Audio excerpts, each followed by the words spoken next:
What if I told you that the real battle isn't out there, it's inside your mind? Every day, we let small things break us. A single text can ruin our peace. A stranger's opinion can poison our confidence. And one mistake can spiral into self-hate. We scroll, we compare, we react. And somewhere along the way, we lose the quiet strength that once defined us. The truth is brutal. Most people are not living, they're merely reacting. Stoicism saw this centuries ago. Marcus Aurelius wrote, "You have power over your mind, not outside events. Realize this, and you will find strength." That line isn't philosophy, it's a weapon. Because when you stop fighting what you can't control, you become untouchable. Today, we'll uncover 8 Stoic principles that will rewire your mind so that nothing and no one can disturb your peace again. This isn't motivation, it's mental armor. Comment below, "I am unshakable," and let's begin your training. 1. Embrace discomfort like a friend. Why is it that we avoid everything that could make us stronger? The cold, the silence, the pain, the confrontation. We treat them as enemies to be eliminated instead of teachers to be studied. We seek warmth, validation, convenience, and yet every step toward comfort seems to strip away a piece of our resilience. We live in a time where a weak Wi-Fi signal feels like suffering, and the smallest inconvenience sends us spiraling. But the truth is harsh. Comfort has become the most silent poison of the modern world. It sedates your potential, softens your discipline, and makes you forget what you're capable of enduring.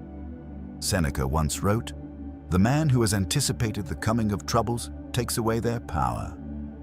What he meant was that by stepping into hardship willingly, we strip fear of its teeth. The Stoics trained for difficulty not because they were masochists, but because they understood the formula of strength. The body and mind grow only through resistance.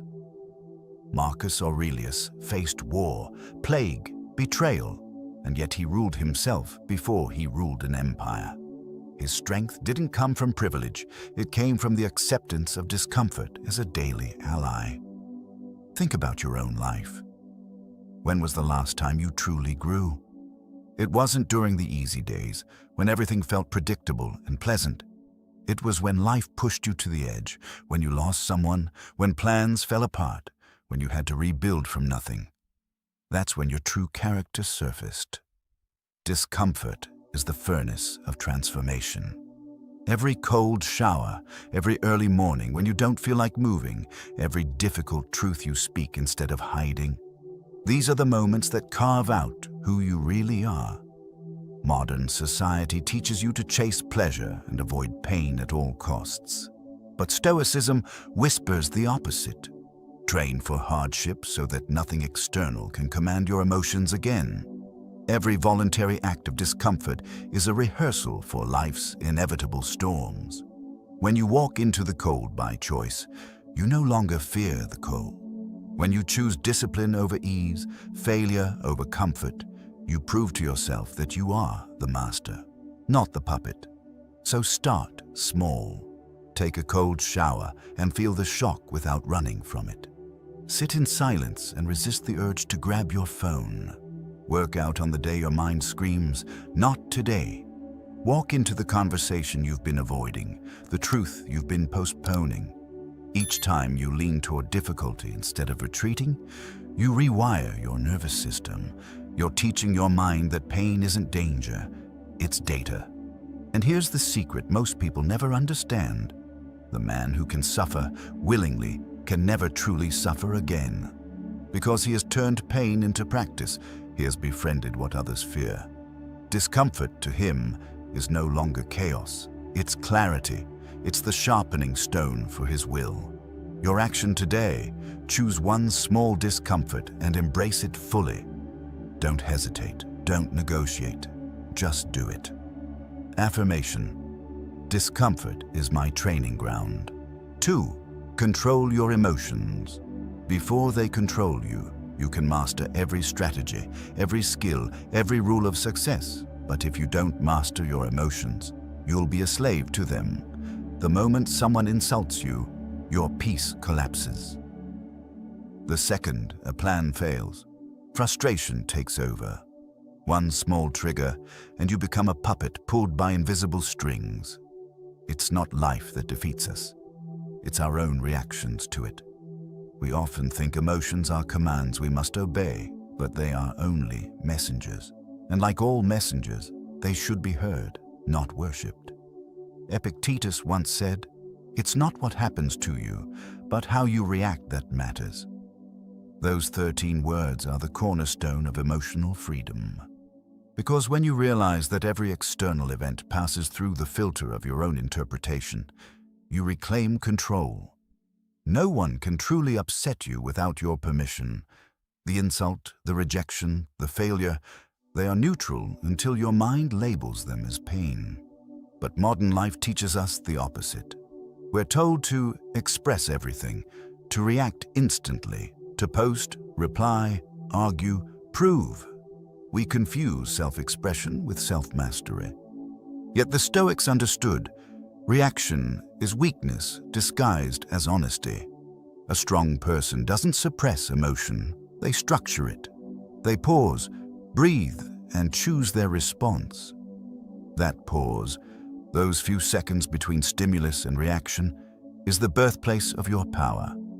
Next time anger flares, don't rush to defend yourself. Watch it, feel it rise, label it quietly. This is anger. That's it. You just created distance between you and your emotion. The storm is still there, but you're no longer standing in the middle of it.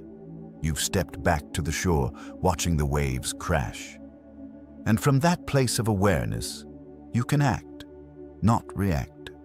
Imagine the difference in your day if you live that way. Someone cuts you off in traffic. You breathe instead of curse. A coworker criticizes you. You pause instead of retaliate. A loved one withdraws. You listen instead of spiral. Each time you do this, you strengthen your emotional discipline, and that discipline becomes peace. Marcus Aurelius faced betrayals, rumors, and wars, yet he wrote, "You have power over your mind, not outside events." That was not comfort. It was command. He understood that emotional chaos is self-inflicted when you try to control what's outside of you. The Stoic path doesn't ask you to be numb.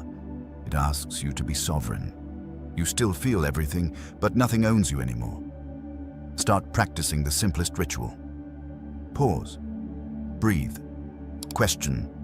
Pause before reacting. Breathe before speaking. Question before assuming. Ask yourself, is this within my control? If not, it's not worth your peace. You can't stop emotions from coming, but you can stop them from controlling your life. And that's what Stoicism is truly about. Not becoming cold, but becoming composed. The man who can sit calmly in chaos is the most dangerous kind of man alive. Because while everyone else is burning, he's building. Your action today, in one situation that frustrates you, try the 3-step ritual. Pause, breathe, question, watch what happens. Affirmation, I respond, I don't react.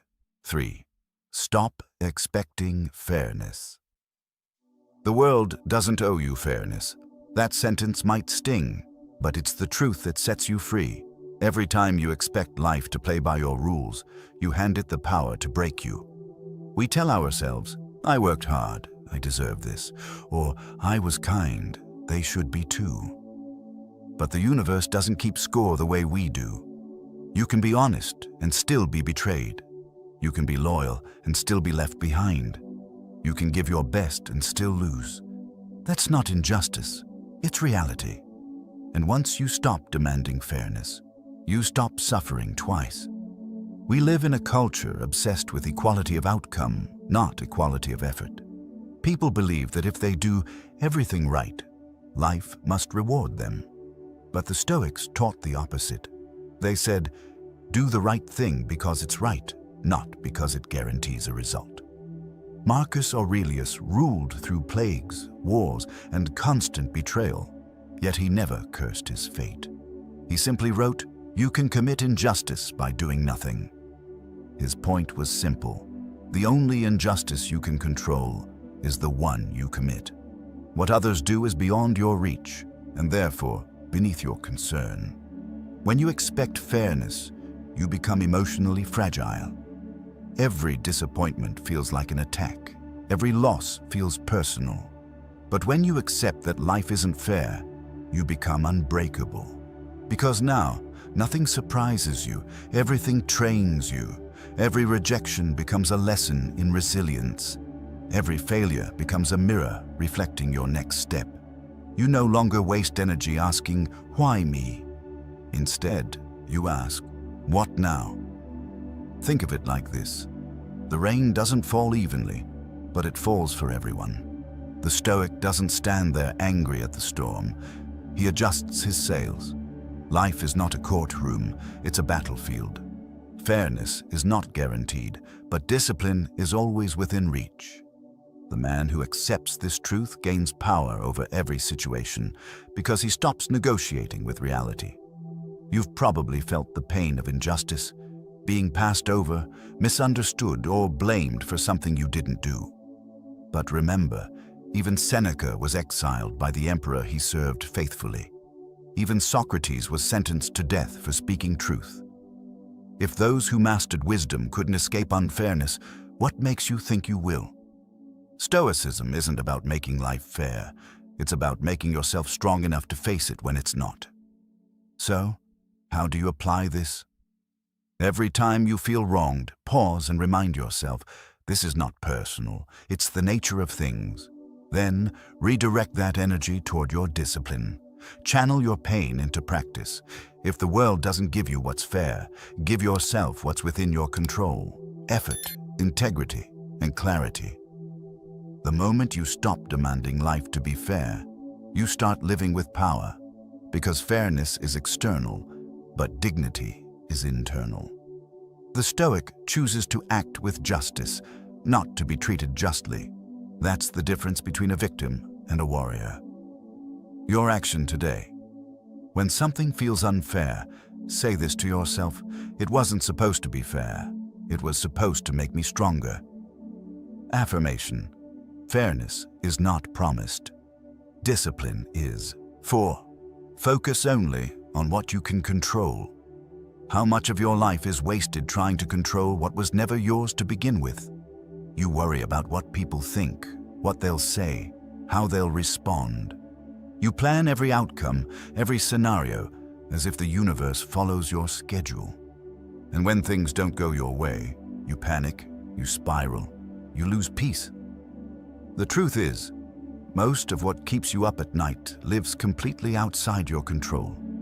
Epictetus, a man born a slave, became one of the greatest philosophers in history because he mastered one rule that most free men never learn. He said, "Some things are up to us, and some are not." That's it. The entire map of freedom in one line. The Stoics called it the dichotomy of control. Everything you think, feel, or do, that's within your domain. Everything else, other people, outcomes, the weather, the past, the future, is not. The moment you forget that boundary, you suffer. You can't control what others say, but you can control what you repeat to yourself. You can't control how long you live, but you can control how you live. You can't control if someone loves you, but you can control if you love with integrity. Freedom begins the moment you stop trying to rewrite what's already written.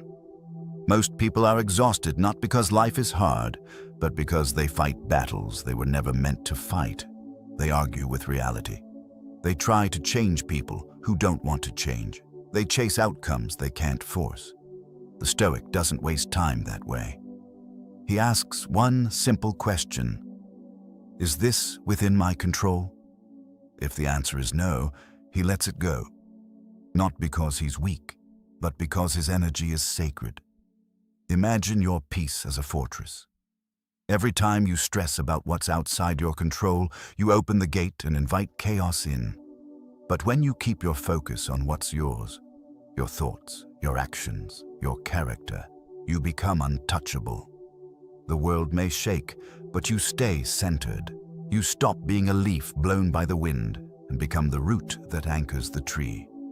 Marcus Aurelius ruled an empire surrounded by enemies, yet he wrote, "You have power over your mind, not outside events." Even as storms raged around him, his calm was unshaken because he understood the game. The external world is noise, the internal world is command. You can lose everything but still be undefeated if your mind remains under your control. Start today with a simple ritual. Take a piece of paper and draw 2 circles. In the first, write everything you can control: your effort, your words, your attitude. In the second, everything you can't: other people's opinions, luck, time. Then, every time you feel anxious, look at that paper. Remind yourself, my peace belongs inside the first circle. Let go of the illusion of control. It was never freedom, it was a cage. The Stoic warrior doesn't waste arrows on the wind. He aims only at what he can hit. That's why he never runs out of strength. Your action today: draw your 2 circles. When the storm comes, choose to stand in the one that belongs to you. Affirmation: I control my actions, not the world. And that's enough. 5. Practice voluntary hardship. What if the comfort you cling to is the very thing destroying your strength? We build our lives to avoid pain, but in doing so, we forget how to endure it. We have heated homes, instant meals, soft chairs, and yet fragile minds. We've confused comfort with safety, but comfort has never made anyone safe. It only makes you dependent. The Stoics knew this long before modern psychology proved it. The human spirit decays without resistance. Seneca once wrote, "Set aside a certain number of days during which you shall be content with the scantiest fare and with coarse and rough clothing. And ask yourself, is this the condition I feared?" This was not poverty. It was training. He called it voluntary hardship, a way to rehearse misfortune before misfortune arrived. Because when you have practiced living with less, the loss of luxury no longer terrifies you. When you've chosen discomfort on your own terms, you become immune to the discomfort forced upon you. Modern life has done the opposite. We seek pleasure at every turn: scrolling, snacking, streaming, soothing. We anesthetize our anxiety instead of strengthening against it. We fear boredom, we fear silence, we fear hunger, we fear being alone. But those fears are signals. They're calling you to train. The Stoic doesn't wait for hardship to arrive. He walks into it deliberately, like a soldier sharpening his sword before the war begins.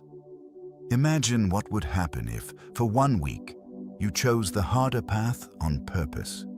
You wake up earlier than you want to. You take a cold shower and feel the sting without running from it. You skip the unnecessary meal. You walk instead of drive. You face that conversation you've been avoiding. Each small act rewires your brain to stop interpreting struggle as danger.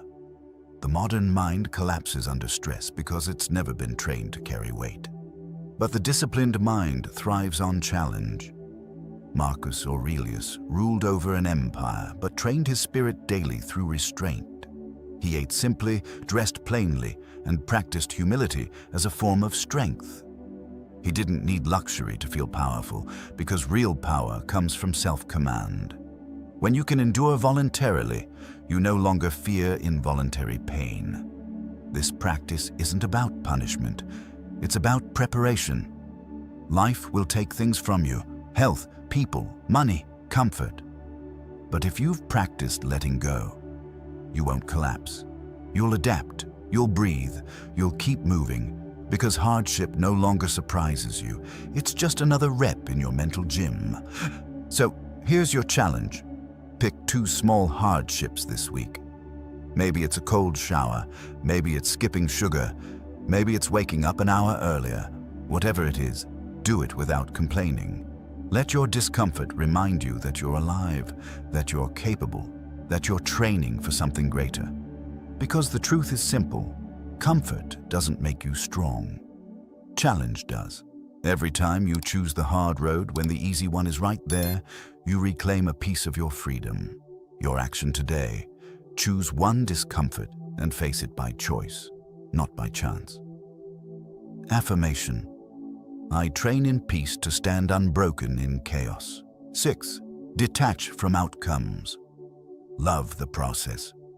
Everywhere you look, people are addicted to results. They measure self-worth by likes, numbers, money, and praise. When they win, they feel alive. When they lose, they collapse. We've turned life into a scoreboard, and in doing so, we've forgotten how to play the game. The Stoics saw this trap clearly. When your peace depends on results, you've already surrendered control. Marcus Aurelius wrote, "Never let the future disturb you. You will meet it if you have to, with the same reason you use today." That single sentence reveals the cure to modern anxiety, because every time you obsess about outcomes, you're abandoning the present, the only arena where power actually exists. You don't control the reward, you only control the work. You don't own the harvest, you only own the planting. The Stoic mind understands this. Success is a byproduct, not a pursuit. Think about how often you poison your own progress by expecting it to look a certain way. You start a project and demand instant results. You go to the gym and judge yourself after 1 week. You open your heart and expect others to reciprocate. And when they don't, you suffer. Not because you failed, but because you attached your peace to something outside your control. You confuse effort with entitlement. But the Stoic doesn't play that game. He acts with discipline and detaches from results because his fulfillment comes from the act itself. When you detach, something incredible happens. Your focus sharpens. You stop worrying about how things should go and pour all your energy into doing them well. You shift from performance to presence. That shift alone makes you more effective, because now you're playing to your highest potential, not to your fear of failure. Seneca said, "A wise man is content with his lot, whatever it may be, without wishing for what he has not." Detachment is not apathy, it's mastery. It means you care deeply about the process, but not about the applause. Let's make this real. You can't control whether your business takes off, but you can control your effort and integrity every single day. You can't control how fast your body changes, but you can control showing up to train. You can't control if others appreciate your honesty, but you can control speaking truth anyway. The outcome belongs to fate. The process belongs to you. Here's a small practice. At the start of every day, write one sentence. Today, I'll focus only on what I can do, not what I want to happen. Then, whatever you're working on, do it like it's sacred, because it is. The process is where virtue lives, where character grows, and where peace hides. Detach, not to care less, but to act better. Love the process, not because it guarantees success, but because it makes you unshakable even in failure. The Stoic doesn't chase the finish line. He masters every step. Your action today: write down one goal, then, underneath it, write, "The result is not mine, the effort is." Affirmation: I am proud of effort, not outcome. 7. Remember death. Live urgently. Most people live as if they'll live forever. They postpone their dreams, delay forgiveness, and waste years preparing to begin. But the clock doesn't wait. Every day that passes is one you'll never get back. The Stoics had a phrase for this: memento mori. Remember that you will die. At first it sounds dark, but in truth it's the most powerful reminder to live. Seneca wrote, "It's not that we have a short life, but that we waste much of it." He wasn't warning us about death. He was warning us about distraction. We drown in trivial things, scrolling, gossiping, worrying about what others think, while the moments that could make us alive quietly slip away. When you realize that every breath brings you closer to your final one, suddenly clarity cuts through the noise. What truly matters reveals itself. The Stoic doesn't fear death because he's too busy living deliberately. He sees each sunrise as a gift already paid for, each conversation as possibly the last, each act of kindness as something sacred. When you remember death, you stop postponing your humanity. You stop waiting for someday, because you understand that someday is not a date, it's a myth. Think about how often we say, "I'll start when things calm down," or "I'll apologize when the time feels right," or "I'll chase my dream when I'm ready." But you will never feel ready. The perfect moment never arrives. Life is not a rehearsal, it's the main act. Every delay is a small betrayal of the time you've been given. The Stoic chooses to live with urgency, not panic. Urgency doesn't mean rushing, it means being awake. It means understanding that every minute wasted on fear or resentment is a minute stolen from purpose. Marcus Aurelius, ruling an empire amid chaos, reminded himself daily, "You could leave life right now. Let that determine what you do and say and think." For him, mortality was not a threat. It was a compass. It pointed him back to what mattered: virtue, service, and presence.